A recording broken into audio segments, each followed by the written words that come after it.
Êxodo 13, 17 e 18 diz o seguinte: quando Faraó deixou o povo ir, o povo de Israel, Deus não os levou pelo caminho da terra dos filisteus, embora fosse mais perto. Deus não os levou pelo caminho mais curto. Pois disse, para não acontecer que, vendo a guerra, o povo se arrependa e queira voltar para o Egito. Porém, Deus os fez rodear pelo caminho do deserto, perto do Mar Vermelho. Os filhos de Israel saíram do Egito organizados como um exército. Eu estou usando a nova versão internacional da Bíblia, então talvez haja alguma diferença de tradução, mas não de sentido. Que informação interessante. Deus tinha um caminho, o povo de Israel tinha um caminho mais curto para chegar à terra da promessa. Depois de 400 anos, mais de 400 anos escravos no Egito, o Senhor os liberou e eles começaram a sua jornada guiados pelo Senhor, sob a liderança de Moisés. Mas a Bíblia diz aqui nesse texto que, ao invés de levá-los pelo caminho mais curto, que era chamado de Via Maris, ia pelo litoral, passando pela terra dos filisteus, passando por Gaza. Alguém está programando férias agora em Gaza? Alguém gostaria de passar por Gaza nesse tempo? Não, né? Então, desde aquela época era complicado passar pela terra dos filisteus, mas era mais perto. Porém, o Senhor os conduziu pelo caminho mais longo e demorou muito mais a viagem. E por que Deus fez isso? Basicamente porque Deus não queria apenas levá-los ao seu destino. Vai guardando essas informações porque tem a ver com a sua vida e com a trajetória que o próprio Espírito Santo vai lhe conduzir. Deus não queria apenas levá-los ao seu destino, à terra que havia prometido. Deus precisava prepará-los para a conquista. Se nós chegarmos a um lugar sem estar preparados para aquilo, é possível que a nossa experiência seja frustrante. Então eles foram pelo caminho de Deus. Diga comigo, o caminho de Deus é mais longo. Talvez essa pessoa que está aí ao seu lado não tinha pensado nisso, mas é bom enfatizar para ela. Diga para ela, meu irmão, o caminho de Deus é mais longo. E se você quer um bom conselho, não tome atalhos, não tente facilitar as coisas, porque isso não vai ajudar você a se tornar quem você precisa ser.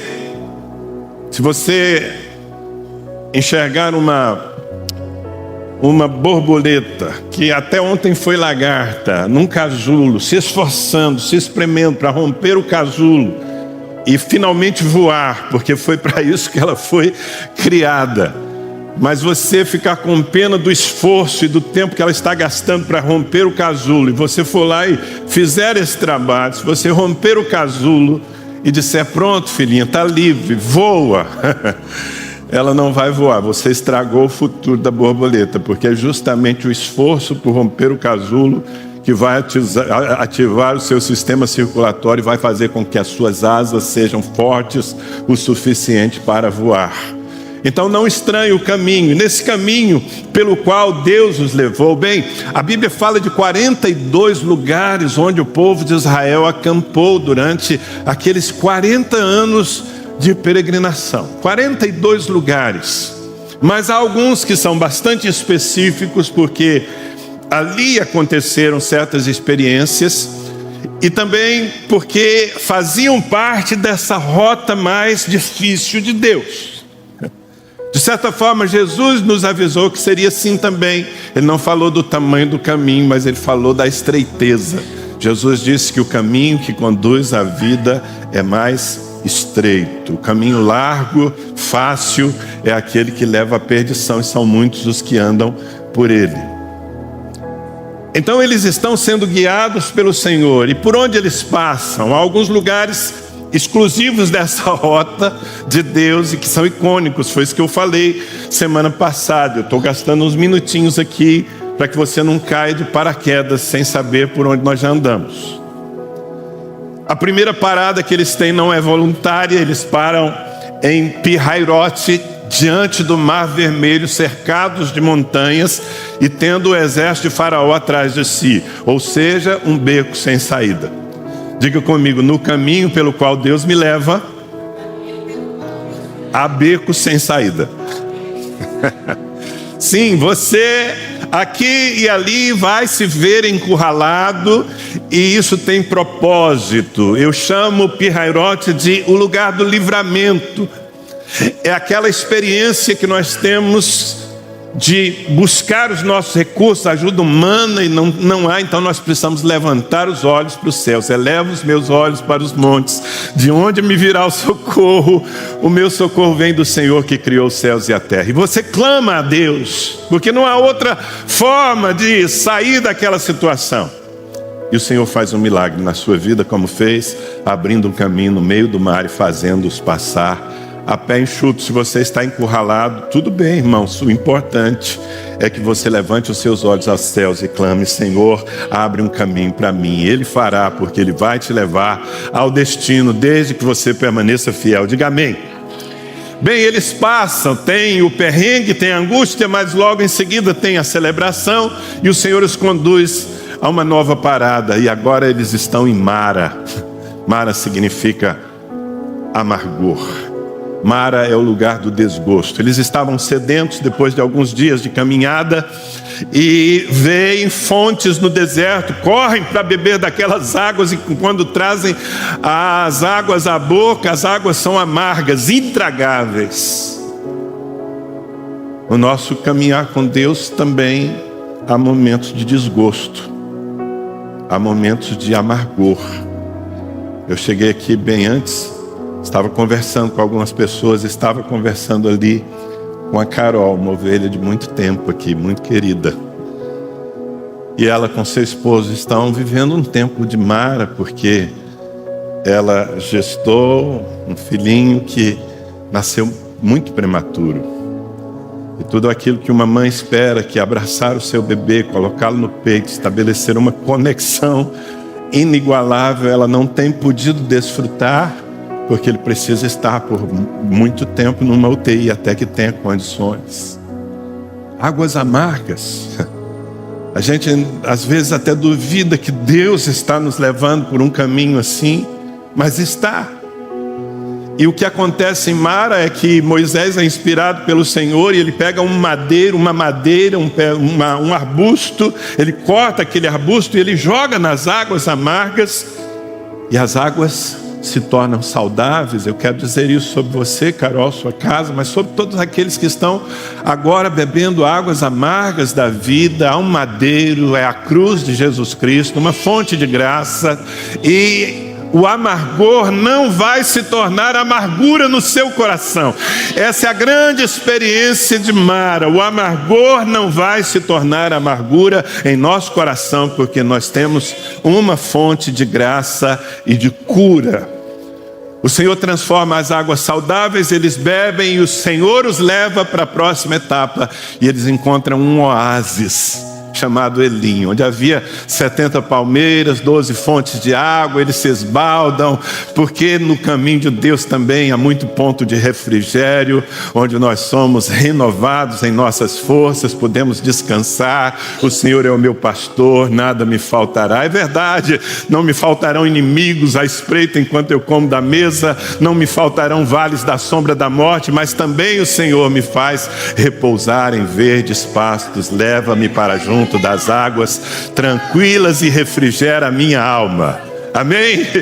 Esteja você em alguma etapa da sua vida, calma, daqui a pouco chega um oásis e você pode se refrigerar na presença do Senhor. Mas não se acostume com os oásis. Você não foi chamado para viver num oásis, você foi chamado para conquistar uma terra larga e abençoada, onde mana leite e mel. Então, se a nuvem se mover, deixe o conforto que Deus lhe deu para trás e avance para a próxima etapa. Eles avançaram e tiveram uma experiência no deserto de Sim, que eu chamo de o lugar da provisão. Ali Israel sentiu fome, e juntou a fome com a vontade de comer. É sempre muito perigoso quando você tem fome com vontade de comer. Você está vulnerável. Eles sentiram fome, mas eles sentiram também saudades das comidas que eles tinham no Egito, se esquecendo, de que aquela comida lhes custava a escravidão. E eles desejaram comer do que estava no Egito. E Deus, em sua misericórdia, os repreende, claro, mas Deus lhes dá a partir daquele lugar, o deserto de Sim, o maná, o pão dos anjos, como é chamado na Bíblia. Caía a partir dali todos os dias, e por 40 anos, sem faltar, o Senhor enviou um pão celestial para que eles não passassem necessidade. O seu Deus é Deus de provisão, e algumas experiências na sua vida vão ter o propósito de lhe mostrar que você precisa e pode depender dele. E uma vez que você dependa de Deus, Ele nunca vai falhar. Ele pode não lhe dar o cardápio que você está desejando agora, mas Ele lhe dará sempre o que você precisa para avançar na direção da promessa. Posso ouvir um amém? Eles saem do deserto de Sim, param em Refidim. Tudo isso eu falei semana passada. E Refidim é o lugar onde eles aprendem a ser ovelhas. Porque em Refidim, de novo, eles estão com sede e não há água, é um deserto, e é através do cajado. Diga comigo, cajado. É o cajado de Moisés que fere a rocha no cume da colina, e as águas brotam e todo o povo é descedentado. É em Refidim também que eles são atacados pela primeira vez, eles têm que lutar como um exército. Em Refidim, os amalequitas vieram contra eles. E o exército de Israel, que não era um exército treinado e nem experiente, teve que brandir a espada. E aí, o que promove a vitória, não apenas a luta deles no vale, mas é o cajado de Moisés, lá em cima do monte, levantado.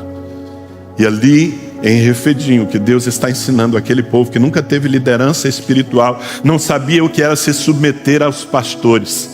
Aquele povo estava entendendo que muitas vitórias que eles precisavam ter na vida e muitas necessidades só viriam à medida em que um cajado estivesse estendido sobre a vida deles. Que você aprenda rápido isso, que você saiba que, embora seja um sacerdote de Deus e tenha acesso à sua presença, e que você não precisa de intermediários entre você e Deus, mas você precisa de pastor. Se você admite, diga: eu preciso de pastor. Porque eu sou ovelha. Se você é ovelha, você precisa de pastor. Lobos não precisam, mas bodes também não precisam, mas ovelhas precisam de pastor. Você é ovelha, amém? Bom, foi até aqui que eu conduzi a igreja nessa mensagem. Mas veja, quando saem de Refidim, alimentados, tendo vencido os amalequitas, Deus os leva ao deserto do Sinai, e especificamente ao pé do Monte Sinai. E a palavra de hoje é sobre justamente o Monte Sinai, que eu vou chamar aqui de o lugar da santidade. No Monte Sinai, Israel não teve um pit stop. Quem gosta de automobilismo aqui sabe o que é pit stop, não é? É aquela parada o mais rápida possível para trocar os pneus, abastecer e... Quem já viu isso na Fórmula 1 ou em qualquer... Bom, é um pit stop, é rápido. Parada rápida. Não. No Sinai não podia ser um pit stop. Porque no Sinai eles precisavam compreender o peso da santidade de Deus. E no Sinai eles passam quase um ano, mais precisamente 11 meses e 20 dias, acampados ao pé do Sinai, tendo algumas experiências chocantes e esperando que Deus imponha as regras, que Deus estabeleça a lei. E o que eu quero nessa manhã é explorar esse momento, porque eu acredito, irmãos, que nós precisamos visitar o Sinai. Precisamos ter alguma experiência no Sinai. Eu não estou falando de uma visita física, mas eu estou falando de uma experiência espiritual com a santidade de Deus. Porque se você não tiver uma noção da santidade de Deus, você não vai desfrutar da graça. É preciso conhecer a santidade de Deus para entender o valor da graça. A graça só tem valor porque ela é a única forma de nós estarmos diante de um Deus tão santo. E há algumas lições que nessa narrativa que começa no capítulo 19, veja, no capítulo 19, versículos 1 e 2 diz: no dia em que se completaram 3 meses, os israelitas haviam saído do Egito, chegaram ao deserto do Sinai. Depois de saírem de Refidim, entraram no deserto do Sinai, e Israel acampou ali diante do monte, o monte Sinai, o monte Horebe, é o mesmo. Moisés já tinha experimentado a sua experiência particular naquele monte, mas agora um povo precisava entender a santidade de Deus. E algumas lições tão importantes dessa experiência que eu gostaria de compartilhar com você aqui. Quantos estão interessados nisso? Diga amém. Eu espero de fato que você esteja interessado. Embora eu não tenha certeza de que todos estejam, porque a gente que vem na igreja esperando apenas afagos e papinha na boca, e que quando se começa a falar sobre uma vida séria com Deus, já começam a se incomodar. Mas como o meu papel não é conseguir ibope, o meu papel é transmitir a palavra de Deus para você, então aqui estamos. O que se aprende no Sinai? A primeira coisa, queridos, é que Deus quer que sejamos o seu povo peculiar e particular. Diga: Deus quer que eu seja alguém peculiar, diferente e particular, exclusivo. Agora começamos a ler a Bíblia. Eu quero a sua atenção na leitura, se possível acompanhando na sua própria Bíblia. Êxodo capítulo 19, do versículo 3 em diante. Logo, Moisés subiu ao monte para encontrar-se com Deus. E o Senhor o chamou do monte, dizendo: diga o seguinte aos descendentes de Jacó e declare aos israelitas: vocês viram o que eu fiz ao Egito, e como os transportei sobre asas de águia e os trouxe para junto de mim. Agora, se me obedecerem fielmente e guardarem a minha aliança, vocês serão o meu tesouro pessoal entre todas as nações. Embora toda a terra seja minha, vocês serão para mim um reino de sacerdotes e uma nação santa. Essas são as palavras que você dirá aos israelitas. Moisés voltou, convocou as autoridades do povo e lhes expôs tudo o que o Senhor havia mandado que ele falasse. O povo todo respondeu unânimes: faremos tudo o que o Senhor ordenou. E Moisés levou ao Senhor a resposta do povo. Então veja, querido, que nesse lugar Deus tem uma intenção. Até aqui, o povo de Israel conhecia o poder de Deus. O poder de Deus já havia se manifestado tantas vezes, desde o Egito, através das 10 pragas que quebraram o jugo de Faraó. Ali no deserto mesmo já tinham visto milagres: o mar se abrir, a água da rocha, as águas amargas se transformarem em águas doces. O poder de Deus eles já conheciam. Mas ainda assim eles falavam com Deus como se estivessem no mesmo nível. Era um povo irreverente que não tinha entendido qual era o propósito. Talvez eles pensassem que o que Deus queria era apenas avalizá-los, levá-los à terra dos sonhos deles, mas o que Deus queria era tê-los. Eu vou dizer uma coisa muito séria para você: o plano de Deus para a sua vida não é lhe fazer feliz. O plano de Deus para a sua vida é lhe ter por completo. Não sei se você leu isso, estava no contrato e não está com letrinhas pequenas na Bíblia, não. Deus quer lhe ter por completo. Ele quer que você seja exclusivamente e totalmente dele. Ele quer que você seja diferente de todos os outros povos da terra. Você não pode ser, na presença de Deus, um filho que diz: ah, mas lá na casa do fulano eles fazem. Você vai ouvir de Deus o que você talvez já tenha ouvido do seu pai na sua infância: você não é todo mundo. Fala para o seu vizinho: você não é todo mundo. É isso que Deus está aqui quando eles acampam. Deus manda um recado e diz: eu quero que vocês se tornem o meu povo peculiar. Peculiar é diferente.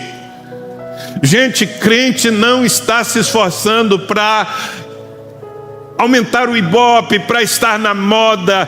Crente está se esforçando para agradar o coração do seu Deus. Esse é o nosso propósito. Fomos feitos para o louvor da sua glória. O que o Senhor está propondo aqui no Sinai não é uma relação aberta. Já ouviu essa expressão? Relação aberta é o seguinte: eu sou casado com fulano, mas a gente pode desfrutar de outros relacionamentos. Está sendo promovido aí pela mídia e as pessoas aí de fora acham normal. Mas com Deus não tem relação aberta. Ou você é dele, totalmente dele, para sempre dele, ou você não é dele. Deus não quer uma parte do seu coração, e Deus não quer ser apenas o nosso avalista. Há muita gente que está buscando um Deus avalista. Você sabe o que é um avalista, não é? Alguém que garante que se eu não pagar, está tudo bem, eu pago. Não. Deus não veio para ser o nosso avalista. Ele veio para ser o nosso Senhor. A Bíblia diz que Jesus morreu e ressuscitou para ser o Senhor de vivos e de mortos. É isso que a gente aprende no Sinai.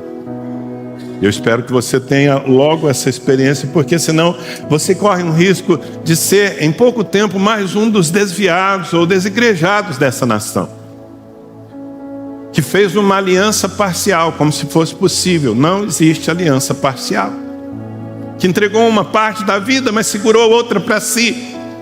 E a palavra de Deus é tão clara, que se nós queremos seguir a Jesus, nós temos que renunciar a nós mesmos e morrer.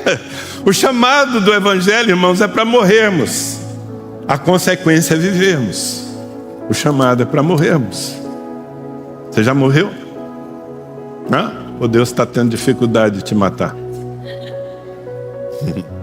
Quando você foi batizado naquelas águas, você estava dizendo: eu escolho morrer para viver a nova vida. A nova vida é como alguém que pertence a Deus. Eu sou representante do céu na terra, eu não sou como todo mundo. Tudo bem? Alguém quer pedir as contas e partir para outra? Em Deuteronômio 7:6 está escrito: pois vocês são um povo santo para o Senhor, o seu Deus. Aquilo que Deus falava acerca de Israel, Ele fala acerca da igreja. Agora na nova aliança, vocês são um povo santo para o Senhor, o seu Deus. O Senhor, o seu Deus, os escolheu dentre todos os povos da face da terra para serem o seu povo, o seu tesouro pessoal. Bem, olhe pelo lado positivo, amado. Já pensou que é pertencer ao Senhor Todo-Poderoso e Santo? É por isso que nós temos que tomar decisões radicais em nossa vida. Uma geração após, o povo de Israel já estava titubeando entre dois pensamentos, e Josué, que era o líder, reuniu o povo e falou as palavras clássicas de Josué 24:15. Mas se vocês não quiserem servir ao Senhor, escolham hoje a quem irão servir. Quanto a mim e a minha família, nós serviremos ao Senhor. Amado, você precisa decidir que se ninguém estiver servindo ao Senhor, você estará. É uma decisão pessoal, é a aliança que Deus nos propõe no Sinai. Então, de novo, o Senhor quer que sejamos o seu povo peculiar e exclusivo. Um teólogo muito conhecido, A.W. Tozer, ele falou algo sobre isso que é tão impactante e é tão claro. Ele disse: Deus não está interessado em nos tornar aceitáveis ao mundo. Ele está interessado em nos tornar separados do mundo e aceitáveis a Ele. Está dando para entender ou não? Não é sobre estar de bem com todos. Aliás, João disse que se nós quisermos ser amigos do mundo, nos tornaremos inimigos de Deus. Não dá para levar tudo para onde você vai, querido. A terra prometida é uma terra preparada para santos.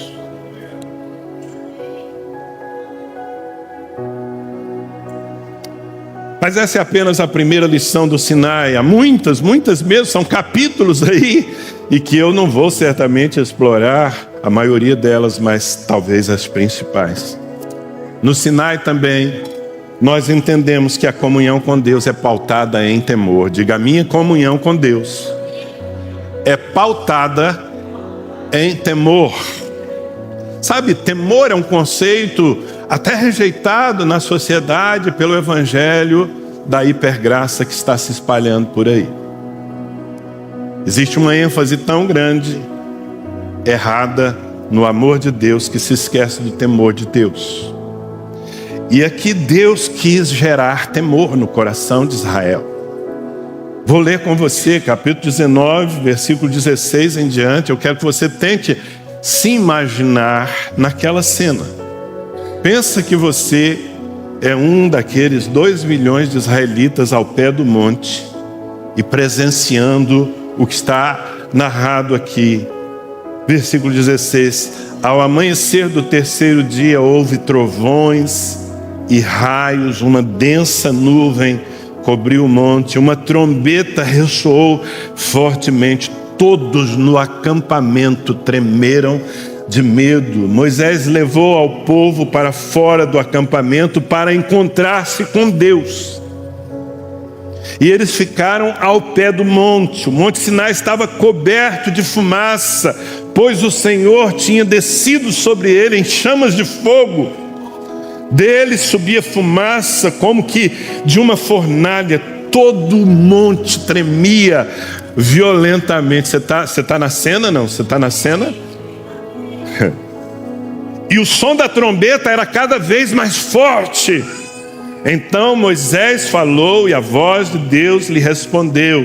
O Senhor desceu ao topo do monte Sinai e chamou Moisés ao alto do monte. Moisés subiu e o Senhor lhe disse: desça e alerte o povo que não ultrapasse os limites para ver o Senhor e muitos deles pereçam. Essa história ainda continua, eu estou resumindo aqui em alguns versículos. No capítulo 20, nessas manifestações da santidade de Deus, capítulo 20, versículos 18 a 20, só para aumentar aí a sua sensação de temor. Vendo-se o povo diante dos trovões e dos relâmpagos e do som da trombeta e do monte fumegando, todos tremeram, assustados, ficaram à distância e disseram a Moisés: fala tu conosco e ouviremos, mas que Deus não fale conosco para que não morramos. Moisés disse ao povo: não tenham medo. Fácil dizer isso, né? Não tenham medo, Deus veio prová-los para que o temor de Deus esteja em vocês e os livre de pecar. Irmãos, pensa você naquela situação. Era aterrorizante, não? Mas eu quero dizer para você, querido, que não foi um teatro. Deus não se vestiu de uma outra natureza para assustar os israelitas, não. Deus só veio de cara limpa. Deus só veio do jeito que Ele é. Ele é temível, Ele é santíssimo, Ele é diferente de qualquer coisa e autoridade que você conheça na terra. E é preciso que nós tenhamos alguma noção de quem é Deus, para que não brinquemos. O Senhor veio, colocou limites, disse: o povo não passe desse lugar, eu vou me apresentar aqui nesse monte. E o resultado disso, pelo menos imediato, foi temor. Israel precisava aprender o conceito de reverência. Às vezes eu olho para a igreja, eu olho para algumas pessoas, eu olho para o comportamento de muitos crentes, seja fora, na vida, seja nas próprias, nos ajuntamentos, e eu falo: essa pessoa não passou pelo Sinai ainda, não há nenhuma reverência. Ela se porta na presença de Deus como se Deus fosse um homem qualquer. Ela precisa entender quem o Senhor é. Nós precisamos entender quão santo é Deus. Irmãos, Deus é um fogo consumidor. De novo, eu sei que isso não está na moda, não se prega isso nos púlpitos porque assusta as pessoas. Mas nós precisamos, antes de nos apaixonar, precisamos nos assustar. Isaías, ele vinha levando o seu ministério, mas quando ele entrou no templo e viu o Senhor, ele disse: ai de mim, capítulo 6 de Isaías, eu estou perdido, eu sou um homem de lábios impuros, habito no meio de um povo de lábios impuros, e os meus olhos viram a Deus. Houve um temor no seu coração. O que eu quero dizer, querido, é que na nossa relação com Deus, eu preciso tentar explicar isso, embora seja difícil. Na nossa relação com Deus, precisa haver algum componente de medo. Veja, eu disse que o temor pauta. A base do nosso relacionamento com Deus é o amor dele. E pelo seu amor ele nos dá liberdade em sua presença. Mas se nós tivermos toda a revelação do amor e da liberdade, e nós não tivermos um componente de medo, nós vamos brincar com Deus. Há muita gente brincando com Deus. Há muita gente achando que Deus é um bonachão que aceita tudo o que o homem trouxer, porque afinal Ele é amor. E é no Sinai que nós temos uma revelação de que o Deus que é 100% amor é 100% justo. Ele é 1000% justo. Ele é 1000%. Ele é santo ao infinito. E nós precisamos servi-lo com temor e tremor. Essa é uma expressão do Novo Testamento. Tem gente que pensa que Deus era assim lá no Antigo Testamento. Ele era bravo, ele era... Não é? Mas depois da cruz de Cristo, Deus se converteu e ficou bonzinho. Não, Deus é bonzinho a eternidade toda. Se não fosse, não nos criava para dar tanto trabalho. Se não fosse bonzinho, não nos buscava no nosso pecado e não tinha tanta paciência conosco como teve com esse povo. Ele é muito bom, mas Ele é santo.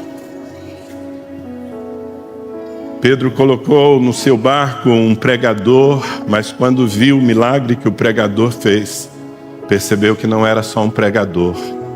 Percebeu que estava na presença de Deus encarnado. E qual foi a reação de Pedro um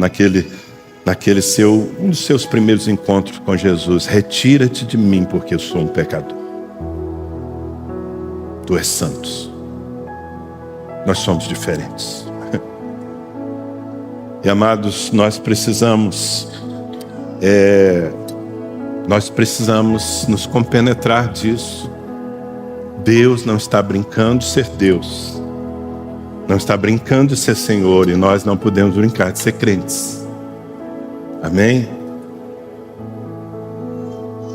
Eu tenho procurado nesses últimos tempos buscar não apenas na palavra, mas no pensamento de pessoas que se tornaram referências da igreja ao longo do tempo. Spurgeon é chamado de príncipe dos pregadores, um dos principais pregadores que a igreja teve na história. E ele fala sobre isso, ele diz assim: nós não podemos brincar com Deus. Ele é santo, justo e terrível. Um Deus que é apenas misericordioso é uma invenção nossa. Mas o Deus verdadeiro é santo e justo, digno de temor.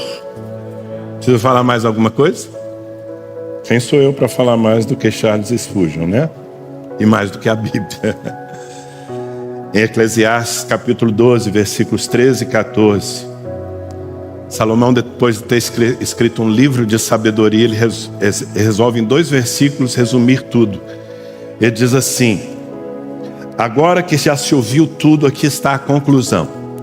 Tema a Deus e obedeça aos seus mandamentos, porque isso é o essencial para o homem. Pois Deus trará a julgamento tudo o que foi feito, inclusive tudo o que está escondido, seja bom ou mal. Esse é o resumo da ópera. Que silêncio. Mas é muito importante esse silêncio. que seja um silêncio de reflexão, que seja um silêncio de absorção, que seja um silêncio de choque. Porque é justamente por saber que Deus é um fogo consumidor, é justamente por saber que Ele é tão santo, que eu valorizo a cruz de Jesus Cristo. É justamente por isso que eu me sinto tão amado, porque sendo tão santo, Ele me quis, sendo eu o pecador que eu sei que eu sou. Então, de novo, o Sinai, a visita ao Sinai, potencializa a revelação do Calvário. Quem vai ao Calvário sem passar pelo Sinai, não valoriza o que está acontecendo no Calvário. Porque no Calvário o sangue está sendo derramado para que nós tenhamos acesso à presença desse Deus Santíssimo. Você está comigo ou não? Em Hebreus capítulo 12, para não falar, pastor, você está muito, essa palavra é um pouco técnica, né? Você está muito veterotestamentário hoje, pastor. Nós estamos na graça, nós estamos na nova aliança. Tá bom, então deixa eu ler um texto da nova aliança. Hebreus capítulo 12, versículos 28 e 29. Portanto, já que estamos recebendo um reino inabalável, sejamos agradecidos e assim adoremos a Deus de modo aceitável, com reverência e temor, pois o nosso Deus é fogo consumidor. Novo Testamento, tá bom? Então no Novo Testamento Deus continua sendo fogo consumidor e sendo digno de reverência e temor. Essa é uma lição do Sinai. Pelo caminho por onde Deus está lhe levando, você precisa passar um tempo aqui. Tudo bem? Amém. Mas o Sinai tem outras lições importantes. A terceira delas é Deus quem estabelece as regras da aliança. Isso é uma outra mensagem muito contemporânea, muito importante de ser enfatizada. É Deus quem estabelece as regras da aliança. Ali no Sinai, num daqueles encontros com Moisés, está escrito, Êxodo capítulo 20, versículo 1, esse texto todo crente deveria quase que ter decorado na sua mente, não é? Êxodo 20. E Deus falou todas estas palavras: eu sou o Senhor, o teu Deus, que te tirei do Egito, da terra da escravidão. Não terás outros deuses além de mim. Não farás para ti nenhum ídolo, nenhuma imagem de qualquer coisa no céu, na terra ou nas águas debaixo da terra. Não te prostrará diante deles, nem lhes prestarás culto, porque eu, o Senhor, sou. Porque eu, o Senhor, o teu Deus, sou Deus zeloso, que castiga os filhos pelos pecados de seus pais, até a terceira e quarta geração daqueles que me desprezam, mas trato com bondade até 1000 gerações aos que me amam e obedecem os meus mandamentos. Não tomarás em vão o nome do Senhor, o teu Deus, pois o Senhor não deixará impune quem tomar o seu nome em vão. Lembra-te do dia de sábado, Shabat, dia do descanso. O Shabat é descanso, para santificá-lo.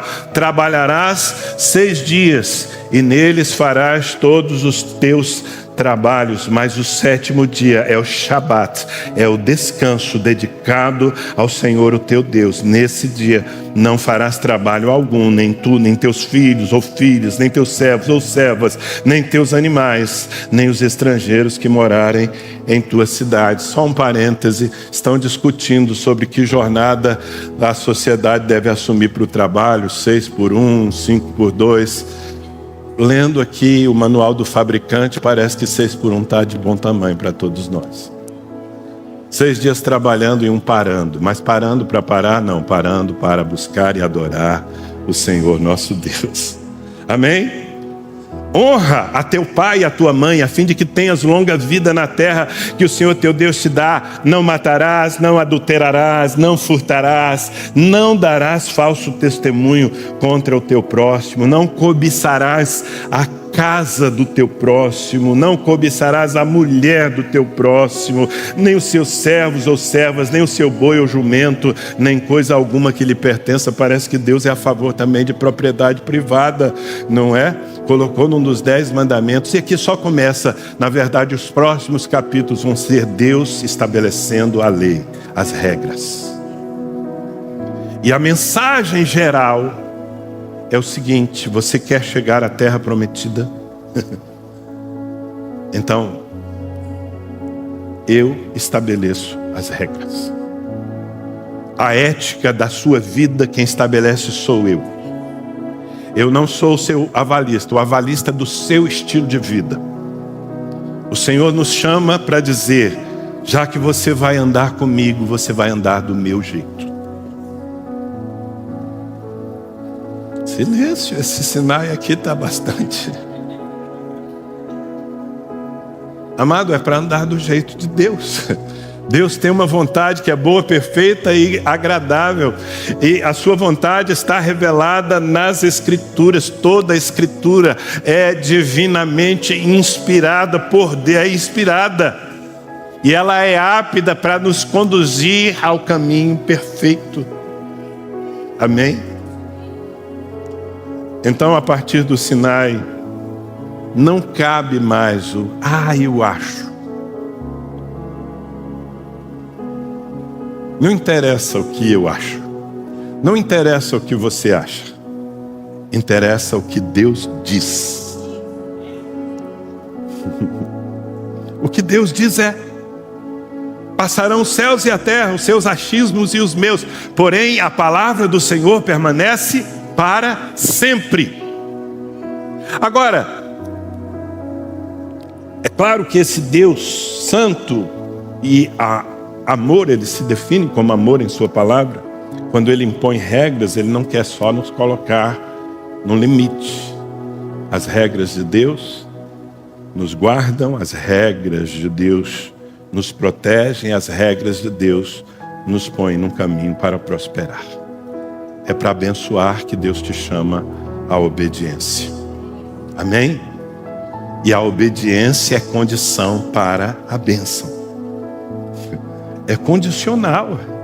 Mas não é pela graça? Sim, sem a graça, sem o sangue de Jesus, todas as nossas obras de justiça seriam consideradas como trapos de imundícia.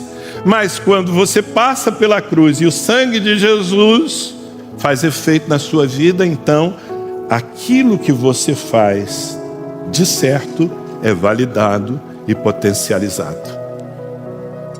Sabe qual é o resumo para vocês que estão aí do meio para trás? Você foi chamado para obedecer. E para os que estão do meio para frente também. Fomos chamados para obedecer. Há uma velha canção que diz: o meu direito é não ter direito algum. Esse é o meu direito, não ter direito algum.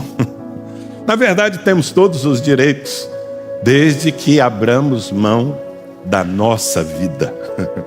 Primeiro você renuncia, você morre, você abre mão do seu jeito de ser e você diz amém. Como o povo de Israel disse: faremos tudo o que o Senhor mandar. Moisés levou o recado para o cume do monte. O Senhor tem uma boa notícia: o povo topou a aliança. Eles querem andar nas tuas regras benditas, abençoadas. São essas regras que protegem o meu casamento. São essas regras que guardam o meu amor pela minha esposa. São essas regras que fazem com que o meu corpo esteja preservado dos vícios e dos hábitos degradantes. As regras de Deus são uma bênção. A lei do Senhor é perfeita e refrigera a alma. Amém? Goteja a tua doutrina como a chuva e a tua palavra como orvalho sobre a relva. Jesus disse em Mateus 7, versículo 21: nem todo aquele que me diz Senhor, Senhor, entrará no reino dos céus, mas apenas aquele que faz a vontade do meu Pai que está nos céus. Novo Testamento, irmãos, a Bíblia é uma só. Há duas alianças, mas há uma Bíblia só, e toda ela inspirada pelo Senhor, e as bases da nova aliança estão na velha.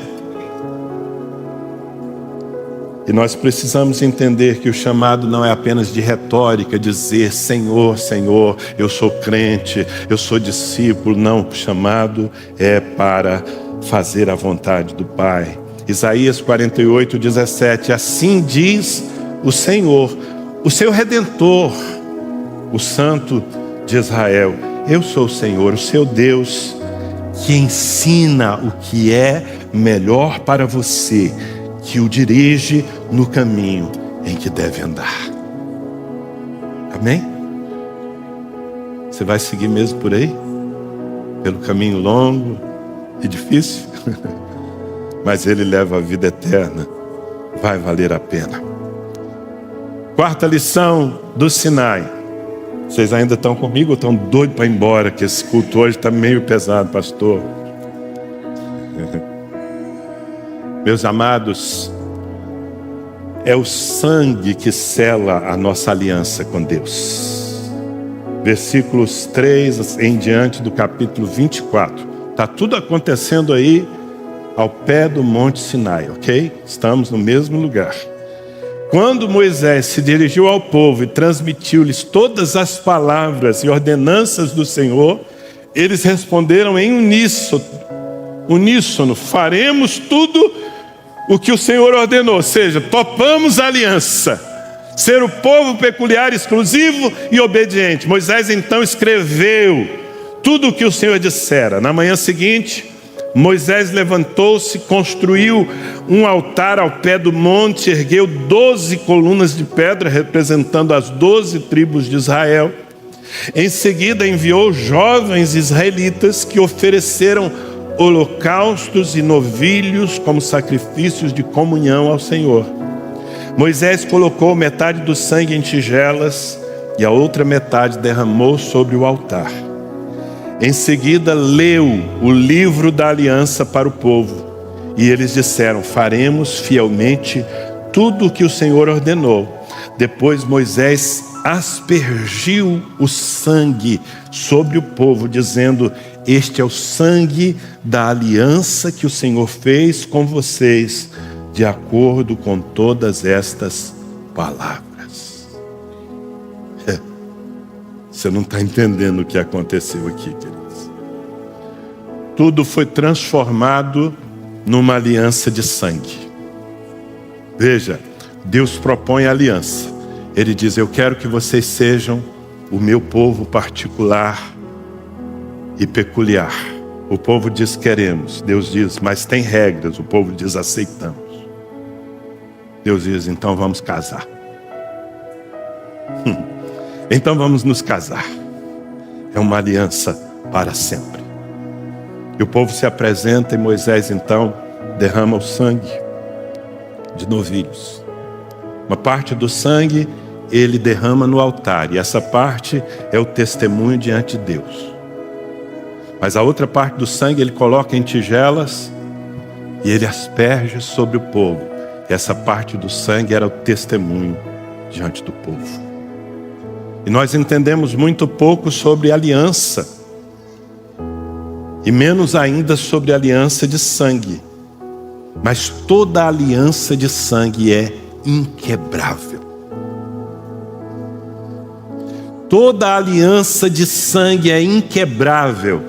Por que o sangue? Porque o sangue tem tanto valor na Bíblia, ao ponto de que mesmo no Novo Testamento nós somos instruídos a não comer sangue.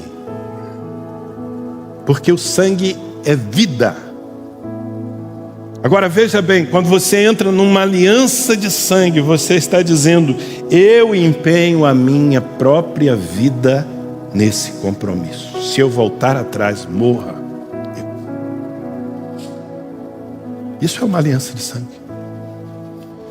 O sangue é o testemunho. O Senhor fez a parte dele, ele aceitou.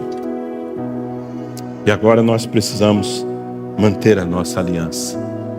No Novo Testamento, aqui nós estamos vendo como foi feita a aliança no Antigo Testamento. O sangue era de um novilho, era figurativo. Mas a nossa aliança, no Novo Testamento, a nossa aliança é feita debaixo de um sangue ainda mais precioso, o sangue do Filho de Deus.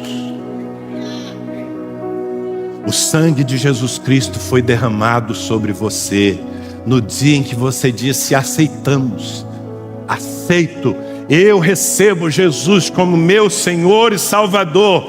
Foi selado com sangue, não tem volta, Deus não vai voltar atrás.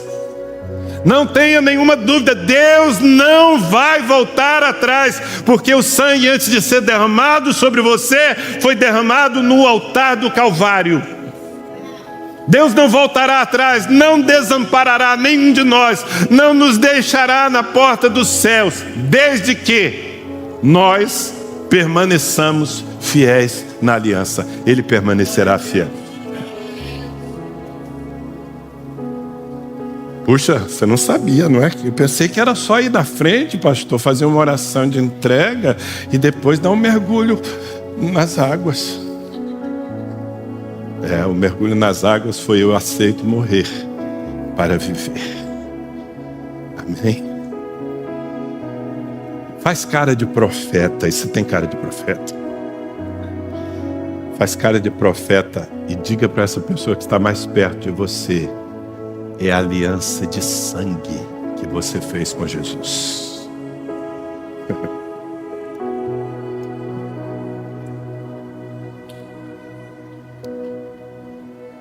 Um outro pregador e avivalista britânico, Leonard Ravenhill, ele disse o seguinte: a aliança feita por meio do sangue de Jesus Cristo não é uma simples formalidade. Ela foi comprada com um preço infinito e exige uma resposta total de dedicação e santidade. Amém?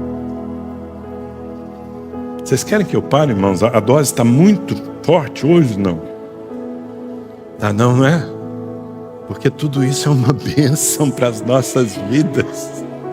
É a única forma que nós temos de chegar à terra prometida, à eternidade com Deus. 1 Pedro capítulo 1, versículos 18 a 20. Pois vocês sabem, Novo Testamento, tá? Eu estou procurando misturar para que ninguém ache que o pastor Danilo voltou para trás. Não, nós estamos indo adiante. Pois vocês sabem que não foi por meio de coisas perecíveis, como prata ou ouro, que vocês foram redimidos da sua maneira vazia de viver, transmitida por seus antepassados, mas pelo precioso sangue de Cristo, como de um cordeiro sem mancha e sem defeito, conhecido antes da fundação do mundo, revelado nestes últimos tempos em favor de vocês. Meu amado, a aliança é em seu favor, não é para lhe destruir, não é para lhe ameaçar, é para lhe levar à vida eterna. O sangue que foi derramado é poderosíssimo para, em primeiro lugar, mesmo com o passado de pecado que eu e você tivemos, sermos dignos de entrar nessa aliança. Mas também, além da provisão, da justificação que o sangue nos traz, ele também é um testemunho de que nós aceitamos ser somente do Senhor. Amém? A última lição que eu quero transmitir para você do Monte Sinai, embora haja muitas aí, você faria bem em ler esses capítulos do 19 até o 34, por aí, e permitindo que o Espírito Santo lhe fale.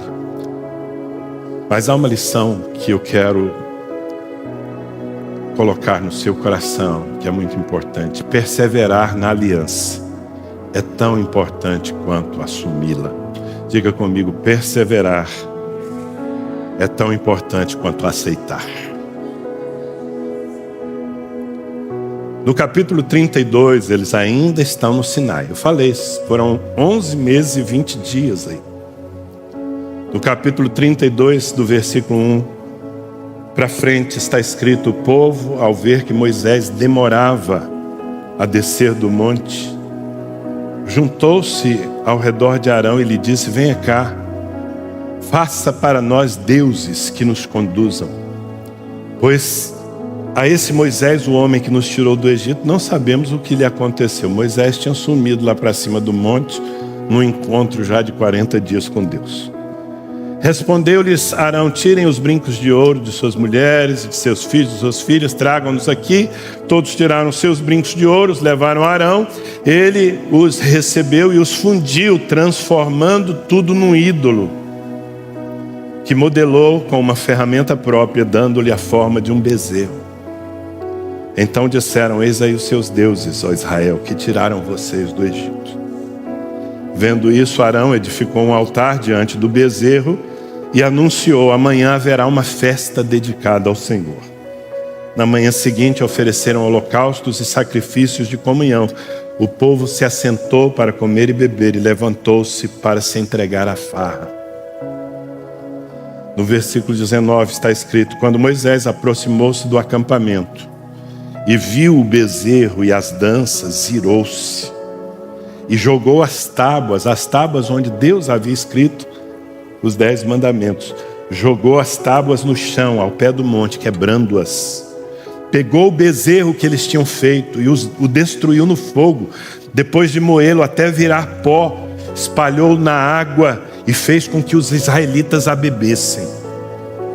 Versículo 25. Moisés viu que o povo estava desenfreado e que Arão o tinha deixado fora de controle, tendo se tornado objeto de riso para os seus inimigos. Então ficou em pé à entrada do acampamento e disse: quem é pelo Senhor, junte-se a mim. Todos os levitas se ajuntaram a ele. Declarou-lhes também: assim diz o Senhor, o Deus de Israel: pegue cada um a sua espada, percorra o acampamento de tenda em tenda e mate o seu irmão, seu amigo, seu vizinho. Fizeram os levitas conforme Moisés ordenou, e naquele dia morreram cerca de 3.000 dentre o povo. Versículo 30. No dia seguinte Moisés disse ao povo: vocês cometeram um grande pecado. Mas agora subirei ao Senhor e talvez possa oferecer propiciação pelo pecado de vocês.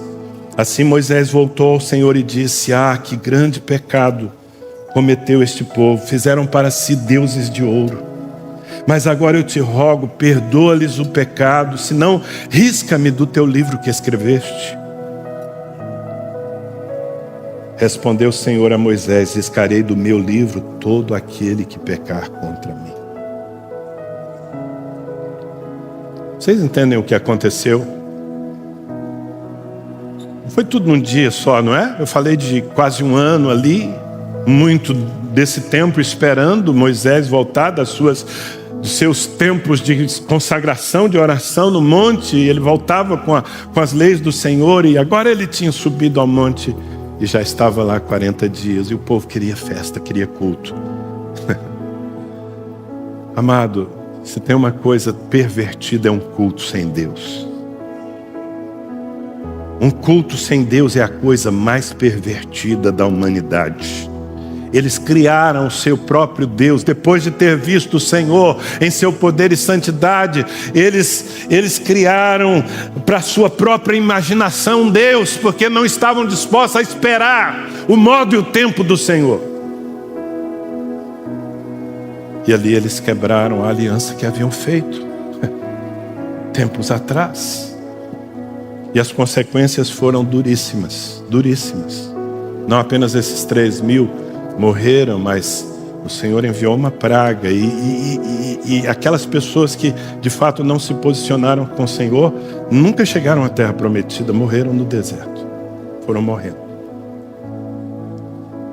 Pastor Danilo, isso aí é o Antigo Testamento, né? Era duro. O apóstolo Paulo fala: toda vez que vocês forem, isso é Novo Testamento, tá? 1 aos Coríntios. Todas as vezes que vocês forem tomar a ceia do Senhor, examinem-se. Porque aquele que tomar a ceia do Senhor, que é o testemunho do sangue, aquele que tomar a ceia do Senhor indignamente, come para si e bebe para si juízo. E Paulo diz: por esta causa há entre vós muitos fracos, doentes e alguns que já dormem, ou seja, morreram. Porque estavam no meio dos crentes, mas de alguma forma desonrando a aliança com o seu Deus sem arrependimento. Nós precisamos falar dessas coisas nos púlpitos do século 21, irmãos. Muito pouca gente está falando. Vocês me veem aqui pregando sobre a graça, a bondade, o poder do Espírito, todas as coisas maravilhosas e confortáveis do reino. Mas eu preciso falar que a aliança que nós assumimos com o Senhor não tem volta, não admite retrocesso. Perseverar, o povo que disse nós aceitamos, o povo que recebeu a aspersão do sangue, agora está diante de um bezerro de ouro, como as outras nações, como eles viram no Egito os cultos sem Deus. E eu vou te dizer uma coisa, viu, com muita seriedade: há muito culto sem Deus nas igrejas evangélicas, muita farra, muito barulho, muita coisa, mas onde está o Senhor Santíssimo? Está no monte com aqueles que o levam a sério. Minha oração, meu esforço é que essa igreja nunca se torne um lugar onde um bezerro de ouro satisfaça. Existe uma teologia pervertida chamada de teologia da prosperidade. Eu creio na prosperidade que Deus dá aos seus filhos fiéis, mas o que tem se pregado em muitos púlpitos do Brasil e das nações é a riqueza travestida de santidade. E os homens servindo a Deus para terem. Esse não é o Evangelho. Esse não é o Evangelho. O Evangelho é entrega tudo ao Senhor, confia nele e o mais ele fará. É um evangelho de provisão, é um evangelho sim que nos prospera, porque quando você anda nos mandamentos do Senhor, então Ele abençoa o seu caminho. Mas a igreja, o altar não pode se tornar um lugar para nossa satisfação. O altar é um lugar onde Deus se satisfaz em nós. Amém, queridos? O meu tempo já esgotou. Mas eu quero terminar lendo 2 textos da Nova Aliança que corroboram com essa mensagem. Veja o que Deus disse mesmo diante da intercessão de Moisés. E sim, Moisés intercedeu, Deus aplacou a sua ira. Mas Deus disse algo que também faz parte da doutrina dessa igreja aqui. Não é parte da doutrina de grande parte das igrejas evangélicas, em especial as reformadas, que dizem uma vez salvo, salvo para sempre. Aqui no versículo 33 que nós lemos, o Senhor disse: riscarei do meu livro todo aquele que pecar contra mim. Pecar é permanecer pecando. Pecar, todos nós pecamos. Ninguém aqui, a própria palavra diz que aquele que diz que não tem pecado é mentiroso. Não é sobre tropeçar, é sobre permanecer caído. Então, se você tropeçar e permanecer caído, é escolha sua. Ah, mas o meu nome foi escrito no livro da vida. No dia que eu me converti, o pastor falou isso. E os reformados dizem, quer dizer que então Deus fica com a borracha apagando, e eles fazem chacota. Riscarei do meu livro todo aquele que pecar contra mim. Se você quer nova aliança, aquele que perseverar até o fim, esse será salvo. Esse será salvo. Amém? Os 2 últimos textos. O primeiro está em Hebreus capítulo 10, versículos 26 a 29. Se continuarmos a pecar deliberadamente, depois que recebemos o conhecimento da verdade, já não resta sacrifício pelos pecados, mas tão somente uma terrível expectativa de juízo e de fogo intenso que consumirá os inimigos de Deus. Quem rejeitava a lei de Moisés morria sem misericórdia, pelo depoimento de 2 ou 3 testemunhas. Quão mais severo castigo, julgam vocês, merece aquele que pisou aos pés o Filho de Deus, profanou o sangue da aliança, pelo qual ele foi santificado e insultou o Espírito da graça. Eu não consigo entender como é que um teólogo lê um texto como esse e quer dizer que depois que você se converteu, se você estiver no pecado, ainda assim você vai para o céu. Nós fomos chamados para a santidade. É isso que o Sinai nos fala, e é isso que o Calvário nos habilita. Se o Sinai nos diz que para estar diante de Deus nós precisamos nos santificar, quem subirá ao monte do Senhor? Quem há de permanecer no seu santo lugar? Aquele que é limpo de mãos e puro de coração, aquele que não entrega a sua alma à falsidade nem jura enganosamente. É esse que permanece no monte santo do Senhor. Então, se o Sinai nos diz isso, o Calvário, onde Jesus morreu, nos diz: você pode, pelo sangue da cruz, ser santo e permanecer fiel. Amém? Hebreus 2, de 1 a 3, é o último texto. Por isso é preciso que prestemos maior atenção ao que temos ouvido, para que jamais nos desviemos.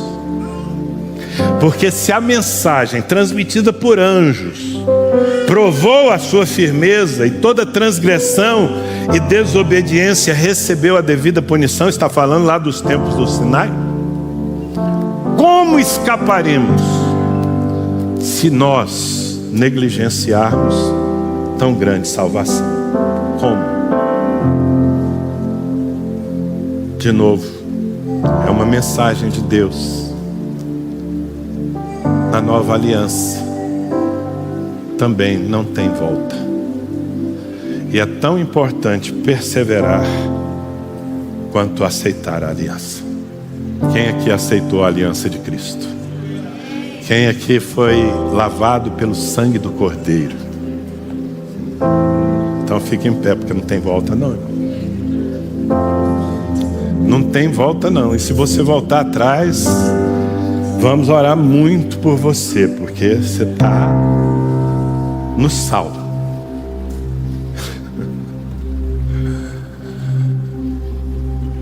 Santo, santo, santo é o Senhor. Santo, santo, santo é o Senhor. Santo, santo, santo é o Senhor. Santo, santo, santo é o Senhor. Santo, santo, santo é o Senhor. Santo, santo, santo. Você pode adorá-lo. Lá no Sinai ele traçou uma linha e disse: o povo não passe daqui, porque se passar vai morrer. Mas lá no Calvário ele apagou a linha, ele abriu um novo e vivo caminho. Ele diz: vocês podem se achegar ao lugar santíssimo. Santo, santo, santo, santo, santo. Adore-o na beleza da sua santidade.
De Deus, quantos almejam estar diante dele, quantos almejam desfrutar da presença de um Deus tão perfeito, amoroso,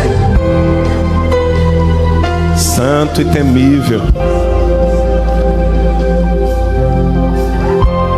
Há uma frase que se usa no mundo, nem sempre pode ser usada no reino espiritual: quem não deve não teme. Mas ela tem certo sentido. E nós não devemos quando estamos debaixo da cobertura do sangue do Cordeiro. E nós não devemos quando nós permanecemos consagrados, lutando para viver a vida que Ele nos mandou viver. Amém? Senhor, eu te peço que imprimas esta palavra no nosso coração, que essa manhã seja de fato uma visita de todos nós ao Monte Sinai. Que em nossa alma e espírito estejam impressos o temor e o tremor, a seriedade, a reverência, assim como também a decisão de andar contigo até o fim, de não voltar atrás. Nós dizemos: bem-aventurada é a tua palavra, bem-aventurada é a tua lei. Nós queremos andar nela, em nome de Jesus. Amém? Que o Senhor lhe dê graça. Se você está saindo aqui com o coração cheio de temor, esse foi o propósito. Leve o temor e se apresente diante de Deus. Se houver temor em sua vida, Ele nunca vai rejeitar você. Se você cair, se você pecar, corra para o altar da graça, segure nas pontas e diga: Senhor, eu pequei, me perdoa. Eu preciso ser lavado pelo sangue do Cordeiro. Mas nunca escolha o pecado como seu estilo de vida, porque Deus é santo. Essa é a mensagem. O Senhor abençoe sua semana, abençoe sua família, abençoe seus negócios, abençoe sua saúde. Nos vemos de novo semana que vem, diante do altar, em nome de Jesus.